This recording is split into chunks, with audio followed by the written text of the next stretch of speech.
Le contexte économique des entreprises actuelles, il est qu'on est dans une course à l'innovation sans cesse. On est sur des personnes dans des entreprises qui veulent travailler sur des technologies un petit peu avec des buzzwords comme la blockchain, l'intelligence artificielle, le DevOps, sans pour autant mesurer les conséquences derrière et ce que cela implique. Donc on est dans une course à l'innovation, on est dans une transformation digitale des entreprises, le fait de pouvoir numériser toutes ces ressources, d'économiser des coûts, des moyens, c'est quelque chose de très important dans le contexte pour être performant et compétitif.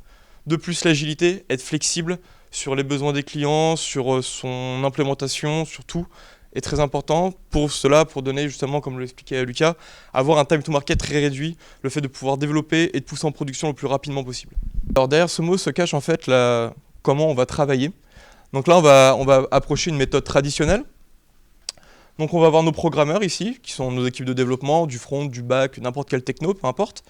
Au long de la semaine, ils vont faire leurs modifications, donc leurs changes.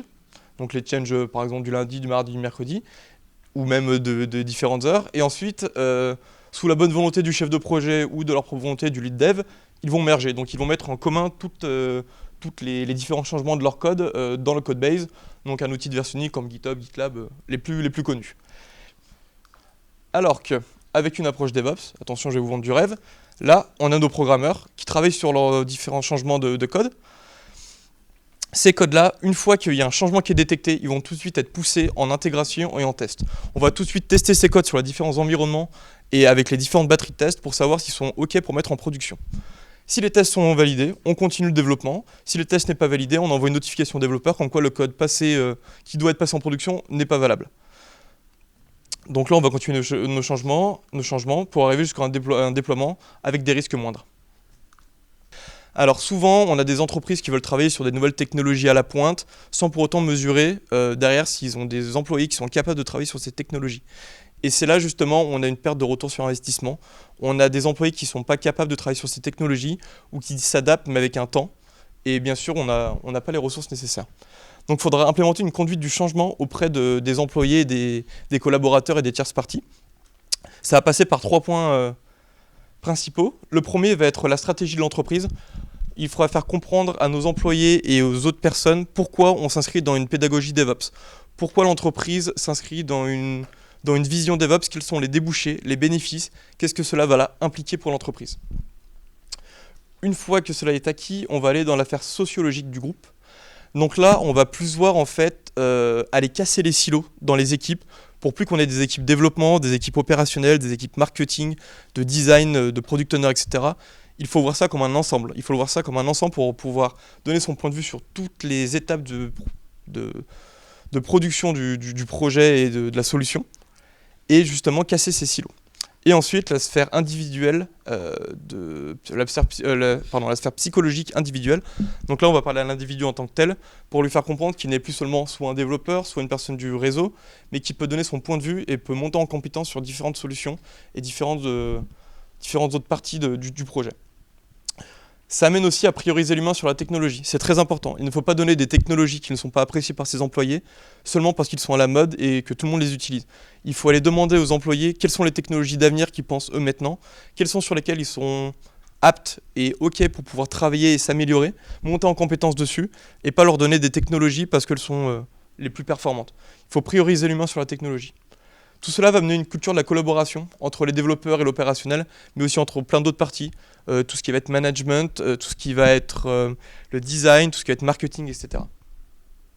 Donc là, on va voir qu'en fait, Amazon fait environ 23 000 mises à jour de leur système, de tous les outils qu'ils ont, tous les services qu'ils proposent par jour. C'est énorme. Comment ils procèdent ? Ils ont la possibilité de tout pouvoir automatiser.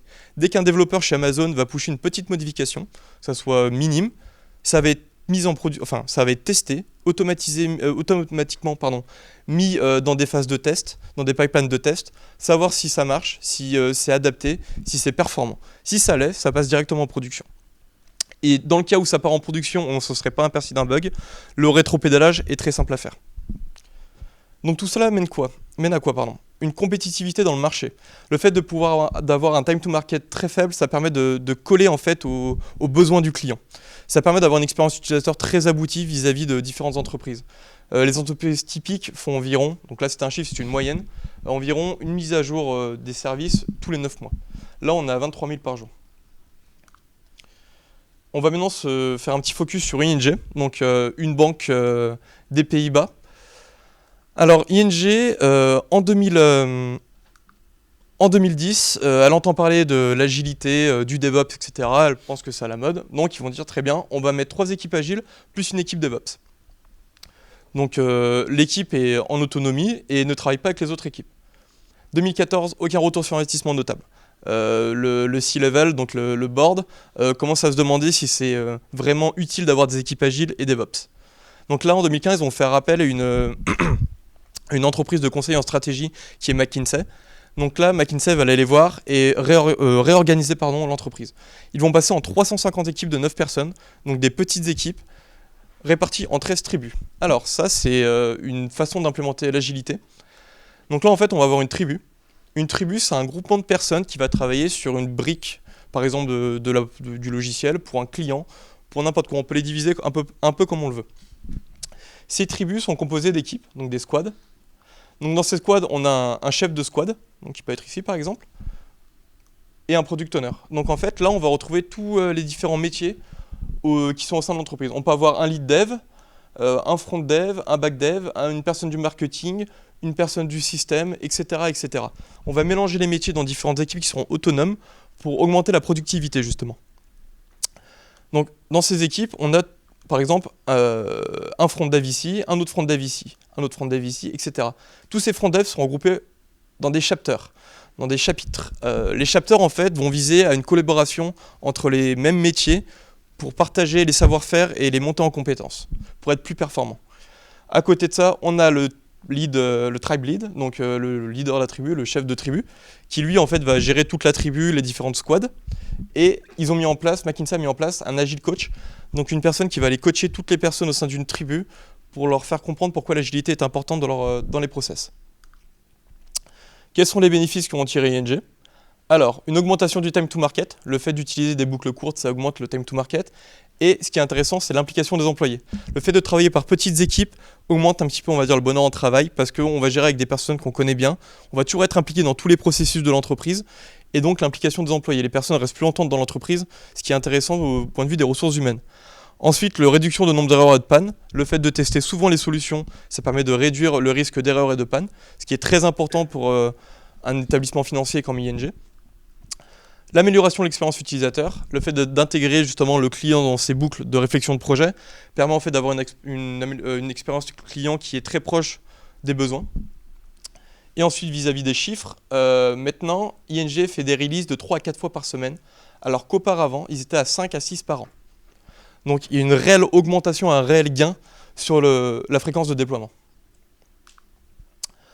Pour un petit peu conclure les piliers du DevOps, d'une implémentation DevOps au sein d'une entreprise, on va se baser sur 4 choses. L'agilité, l'humain, le cloud et les outils technologiques. Les outils technologiques et le cloud vont de pair. C'est très compliqué de se passer de l'un et de l'autre, ainsi que l'humain et l'agilité. Justement, comme je le disais, l'humain est très souvent oublié, et c'est pour ça que des expériences DevOps se passent mal en entreprise. En conclusion, qu'est-ce qu'apporte le DevOps ? Donc le DevOps, ça permet de prendre en compte justement toutes les dimensions en conclusion, je reprends. Il faut prendre en compte toutes les dimensions d'une implémentation du DevOps, c'est-à-dire utiliser vraiment toutes les panoplies d'outils qu'on a à disposition, prendre en compte que l'humain est important dans une pédagogie DevOps et une philosophie de DevOps, que ce soit le cloud, les outils technologiques, etc. Lorsque c'est bien mis en place, on a un ROI qui est très important. Comme on l'a pu le voir pour ING, l'accélération se fait très rapidement et était très importante. Tout cela, justement, mène à l'accélération de la transformation digitale des entreprises. Ça permet aux entreprises d'utiliser plus de ressources digitales et d'avoir justement un réel gain sur tout ce qui sont les coûts d'infrastructure, d'implémentation et humains.